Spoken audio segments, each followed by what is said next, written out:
Hi, everybody. Apologies for the hat. First off, I'm having a bad hair day, so I'm just dealing with it. Today, I'd like to talk about the morals or the ethics of type policing.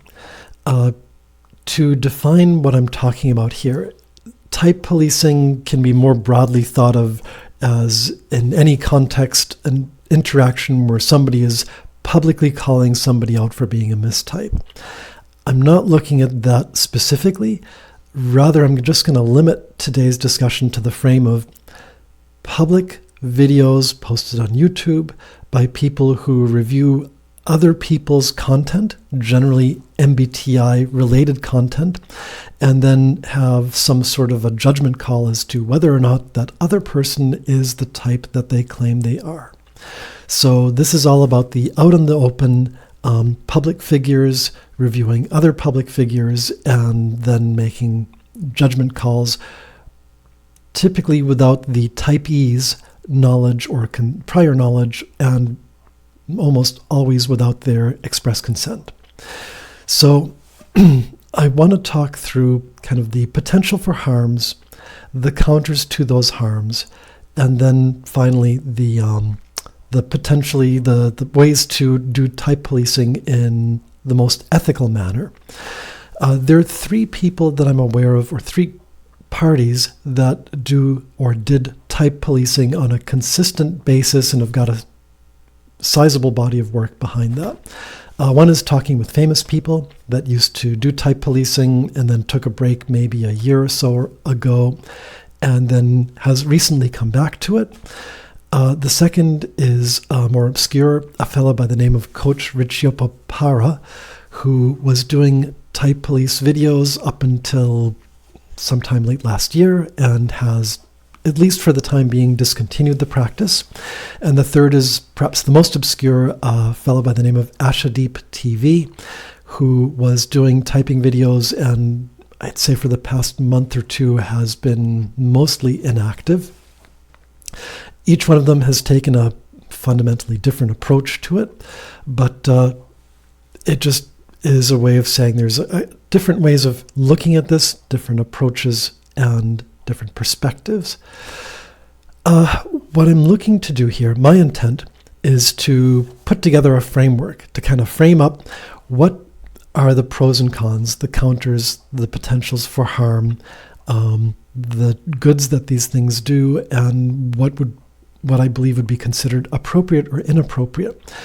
It's not for me to dictate that what I believe is correct in all contexts. It's my own subjective thinking, and I'm throwing it out there to kind of help put together what I believe are the major issues so that people can have a discussion around this or maybe use it to inform their own ideas of the rights and wrongs of these type police style videos.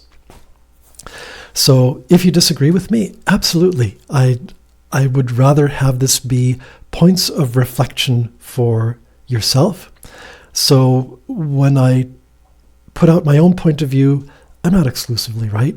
It's just what I'm trying to sort of throw out there as my own hypothesis, and I'm open to also having this modified. It's a thing I've been thinking about for more than a year myself, about whether or not type policing is a net good or a net harm. I have concluded that it necessarily must be permitted to exist. Therefore, there is the harm that it causes does not justify calling it a bad thing and calling for its discontinuance.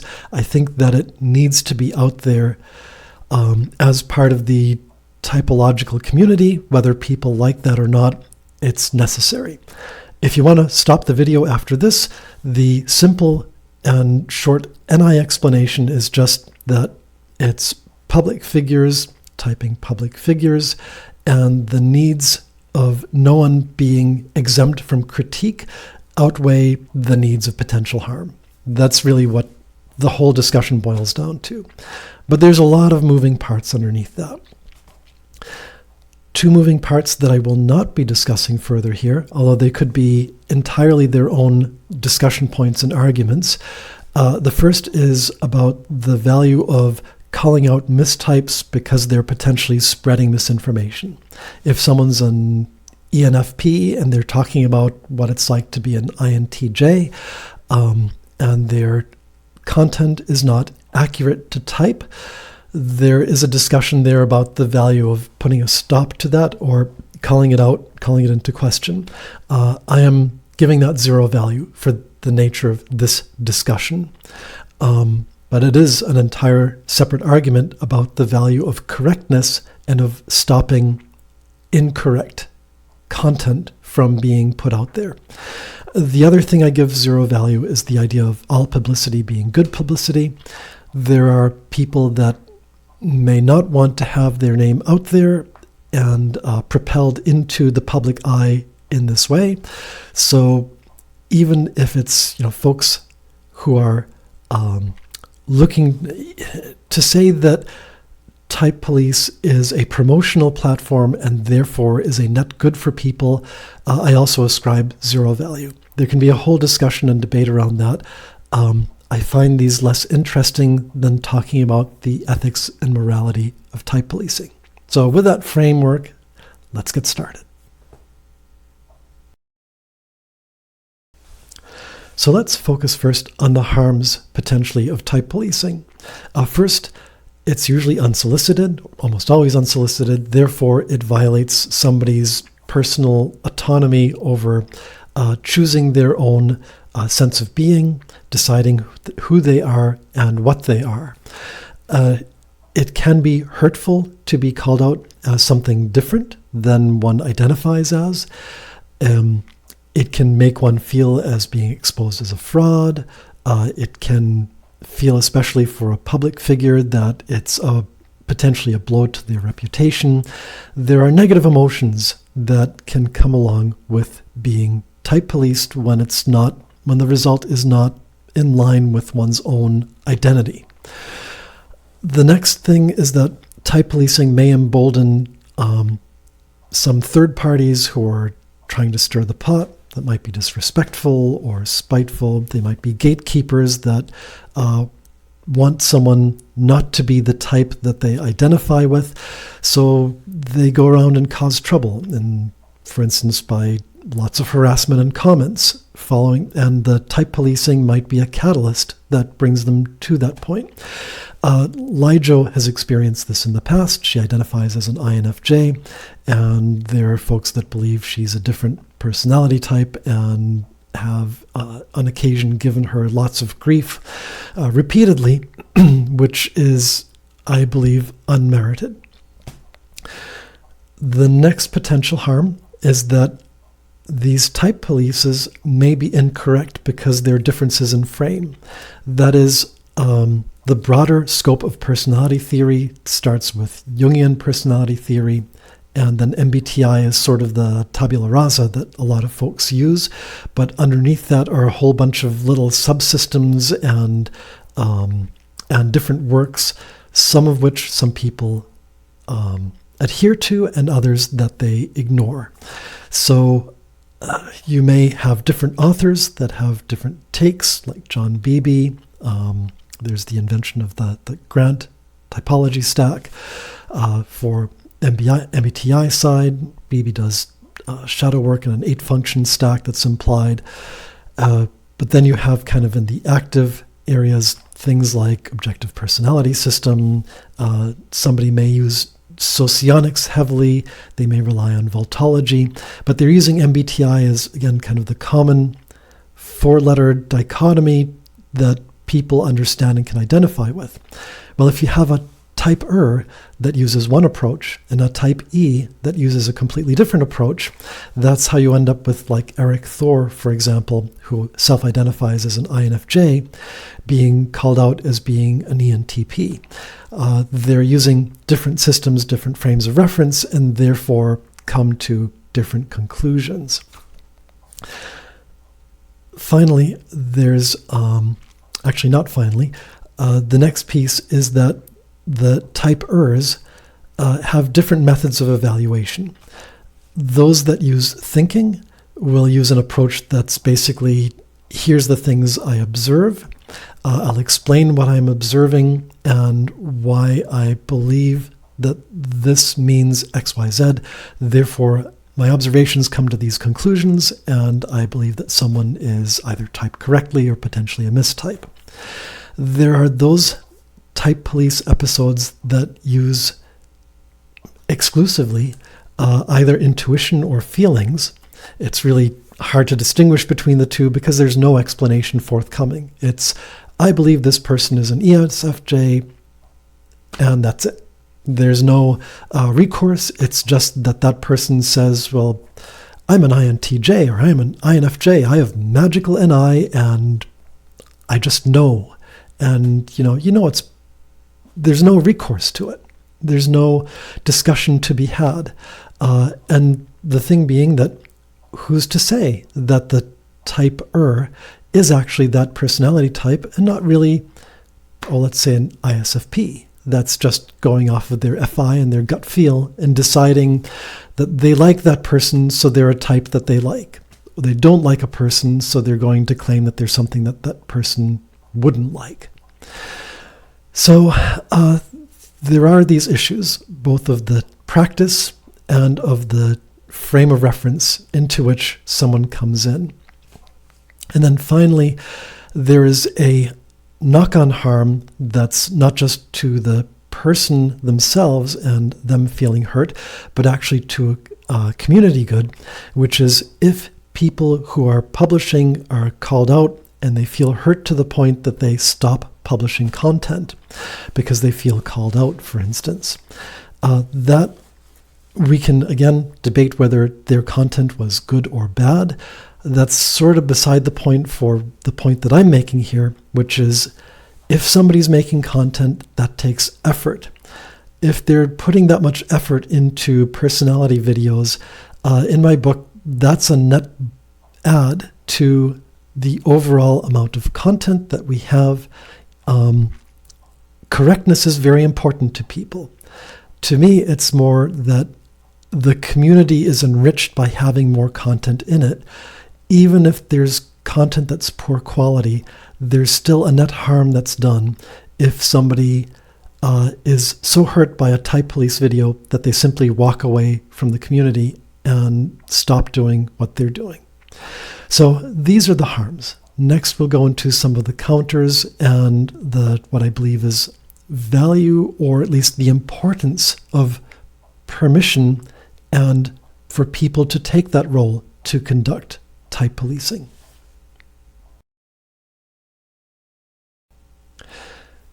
Okay, so here we have some of the counters now.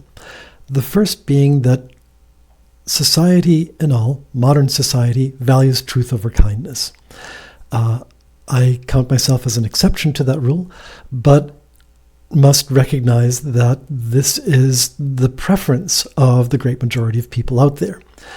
If you value truth, truth is not a selective thing. You can't say that I want only these truths that agree with my point of view.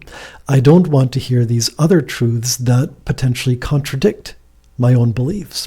Because if you say you want things that way, that's actually kindness. You're withholding the truths that people don't want to hear because they're not in line with one's own expectations and beliefs. The second, and I think core piece, is that people on YouTube are publishing public content. We are public figures. I'm among them in a very small way.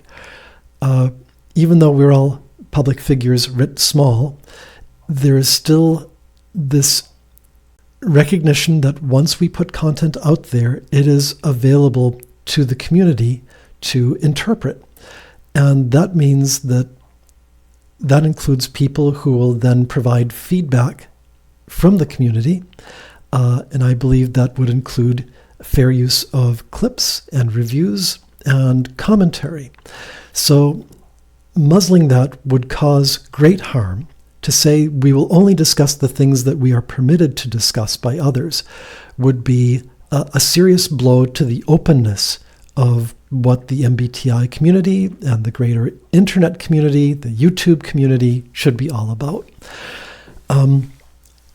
then we also see that there are actually a number of people that do type policing of a sort on YouTube. It's just that in some cases they're doing it to public figures. Now, granted, those public figures are not necessarily self-identifying and producing content that's related to MBTI, but still, there is a degree of type policing that goes on when Eric Wen gets 250,000 views typing, I don't know, Miley Cyrus or whomever, or you've got Sarah MBTI doing celebrity typings, or C.S. Joseph doing celebrity typings. These are unsolicited claims that people are a particular personality type that is for some reason considered to be kosher, while going to someone on YouTube who's part of the community and having a discussion about what type they are somehow should be off limits. That does not compute. They are different gradations, but it is still painted in the general same context, the same brush. You could even go to personality database and say, when people claim that people are particular personality types in PDB, that is, in a sense, type policing. Because those people have not asked to be on PDB. They haven't requested to be typed. They're being called out as being a particular type. And those discussions are being had without their input. So there is this kind of need to recognize that it's not appropriate necessarily to say, we can type these public figures and that's okay. We can't type those other public figures without their permission because that's not okay. So I also wanted to point out here that any YouTuber that's over a couple dozen subscribers that's doing MBTI content at some point has already seen, or seen it multiple times, discussions that they're not the type that they claim to be. I myself have been told that I am an ENFP, potentially an INFJ. On other social media, I've been asked if I was an ISTJ. INTJ has been in there, and ISFJ has been in there. So, I don't know, I've got about half the MBTI categories covered at one point or another. And you know what? That's fine. I'm fine with people questioning my type, coming back to me on a discussion of, I think you're this, well, let's talk about it. And in the end, maybe they'll say, well, I'm convinced that, Dulles, you're an ENFP and not an INFP. And, well, I am not going to change your mind. Not that I could. But I myself believe that I'm an INFP for one of the principal reasons being that I've run out of other options of things that seem to fit. So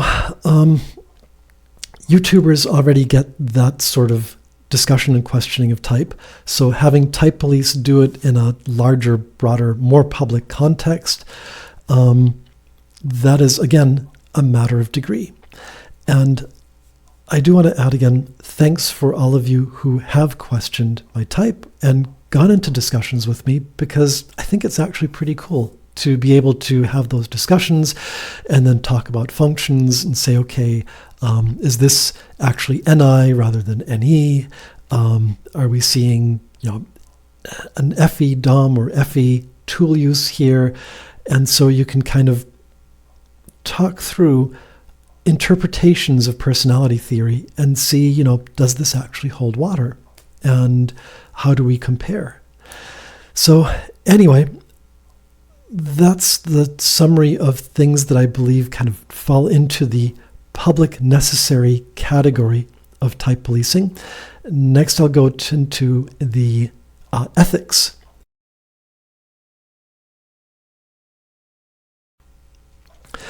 So, what are some of the type police best practices, I believe? The first one, and clearly the most obvious, is that the type policer should not have bad intent. That is, it shouldn't be a preordained conclusion of, I don't like this person, they claim to be an INTJ, so I'm going to call them an ESFP. That's not type policing, that's a hit job. It shouldn't be done to discredit people.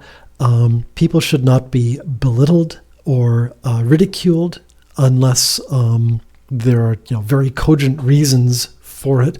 But for the type policing itself, it should be sticking to the facts based on I have observed these things, therefore I draw these conclusions, and be able to have a line of thinking that the type E and everyone else can follow to say there's a rationale behind this.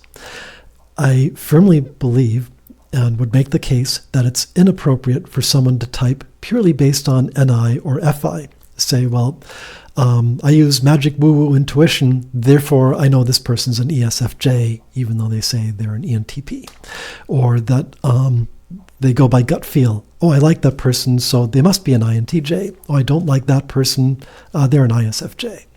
That's, I feel, an abuse of the type police best practices in a way that causes net harms that are incorrectable. Going as a corollary with that, there needs to be the permission for feedback, that whoever is the type E can go back and has pretty much carte blanche to respond as they wish, either privately or publicly, going back to the comments or entering into a discussion with the person who did that type policing to say, yes, you've made these observations, here's why I believe they're incorrect, let's have a discussion about that.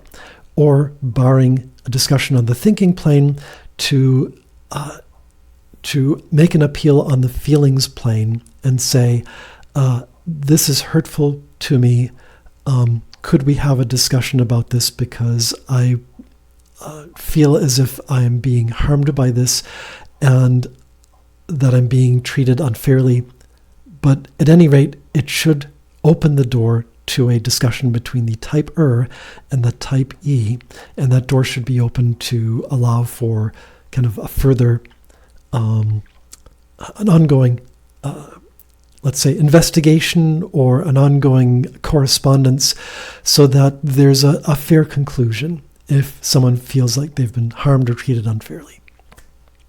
By the same token, it's very important for the type the type police, to frame or limit their claims. Besides having a thinking frame of reference that can be discussed and refuted, also to point out what frame of reference they're coming from. If someone is type policing based on their own WTK system, as Coach Ricioppo Parra has done, then it would be, I think, fundamental to say in each video, well, based on my own WTK system, this person is a blah, blah, blah. Instead of just saying this person is an ENTP. Instead, making sure that they understand the context in which that type policing has been done. So if one's using OPS, if one's using WTK, if one's using rational typology or CPT, or pick the acronym you prefer, then there should be some openness as to the reference criteria that were there that established that the person's type is what the type policer said it is. Next, I would say on a smaller plane, and this is more of a personal thing, but I would throw it in there. I believe it's inherently unfair to throw little guys under the bus. That is, if somebody has a couple dozen subscribers, to throw them into a big spotlight with someone who's got 50,000 subscribers and then call them either correctly or a mistype, that's really a massive degree of views, and they might not want that kind of publicity. So there are people that I know who've got 100 or fewer subscribers that I would never bring out to type police, and I think it would be inappropriate to call them out, because it's like, well, rather than saying any publicity is good publicity, there are folks on YouTube that don't want publicity. They're just kind of doing their own little thing, and they're posting their fun content and doing what they want. and they're not ready for some big time promotion that's going to blow up their subscriber numbers for good or for bad. So now for an addendum on all this, I mentioned that one of the principal counters to permitting type policing and having people who serve this role in the community is that society values, in general, truth over kindness. I was asked that question about whether I prefer kindness or truth when the two are in conflict more than a year ago when I was typed professionally, and I chose kindness over truth, and I continue to do so. Because of that reason, I know that most society is not on board with this, so I am open to criticism, that people can say I'm not the type that I think I am. But at the same token, I would not type police other people. There are two instances in the past where I had gotten into typing discussions that were unsolicited. I never type policed per se, but one was on Reddit, I think, and one was on YouTube, something like that. But at any rate, both of those discussions, even though I didn't type police them per se or say they were mistyped, I do regret even going there because it's not my thing. It's not going to be my business to correct people. I'll be happy if they ask or want to have a discussion to sort of say, well, I see this and I see that, but people's ontology is up to them. I'm not going to contradict their own opinion of themselves or their own self-image or self-identity. Therefore, not only would I not type police, but also in times that I've seen type police out there, I am not recommending anyone else to be brought before type police. I don't think it's my role to do so. And so I realize that by saying that type police is a net important role in the community, even though it's not a role that I would play, that I recognize that there are others that should play that, but do so in an ethical manner, I open myself up to criticism. And yes, this might potentially blow up my own my own comments with people saying that I'm mistyped and coming around to give me a hard time just because. And I hope that the people that come and do so will have net good intent. I think that is, again, sort of a foundational piece to the entire type policing context, that there is good intent behind people questioning and having discussions when those questions kind of merit having a further discussion. And with that, by God, if you've listened to this entire thing, you've got the patience of a saint. And with that, I will bid you all a good morning, good afternoon, good day, and hope that wherever you are, that you're doing well. Again, as a final thought, as I mentioned, this is a framework. I've thrown out a lot of things out here like I believe this, and kind of my own opinions are enmeshed in this entire framework, necessarily so because I'd had to bring out the pieces that I believe are important and why. But I am open to a continued discussion of this and why particular things are more important or less important. I've been on a type police fence for a long time because I've looked at this for more than a year. And I believe that the importance of the role necessarily outweighs the net harms that could be done, as long as it's done in an ethical manner. And therefore, because of that, I endorse that there are type policing videos out there, long as they're done in good fun, with good intent, that lead to further discussion, that make rational arguments, and allow for those arguments to be open to feedback and open to change. Then I think that we're on the right track with the sorts of content that ends up being a net necessity, if not perceived as a net good in the community.